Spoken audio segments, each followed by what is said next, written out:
बिस्मिल्लाहिर्रहमानिर्रहीम। अस्सलाम वालेकुम। कुकिंग टिप्स विद सोबिया में वेलकम। आज हम बनाएंगे स्ट्रॉबेरी शेक। इसमें दूध में हम स्ट्रॉबेरी ऐड कर लेंगे और ये है कि मैंने बहुत ज़्यादा ठंडा दूध नहीं लिया, आप बर्फ़ भी डाल सकते हैं इसके अंदर। और चीनी की जगह मैं इसमें ऐड करूँगी खजूर। जब बंदे ने रोज़ा रखा होता है या सारे दिन का थकावट होती है और फिर इस शेक को पियो तो एनर्जी बहुत ज़्यादा बहाल हो जाती है। आप इसे ज़रूर ट्राई करना, आपको बहुत अच्छा लगेगा इंशाल्लाह। खजूर किस तरह हमने बीज निकाल लेना है और फिर हमने इसको अंदर ऐड कर देना है।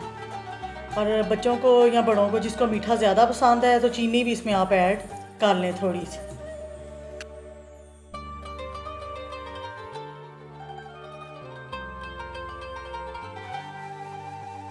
स्ट्रॉबेरी शेक के बहुत ज़्यादा फ़ायदे हैं और इसमें खजूर ऐड हो जाए तो सोने पे सुहागा। तो आप मेरी वीडियो को लाइक करना, मेरे चैनल को सब्सक्राइब करना और मुझे दुआओं में याद रखना। ओके, अल्लाह हाफिज़, खुश रहो।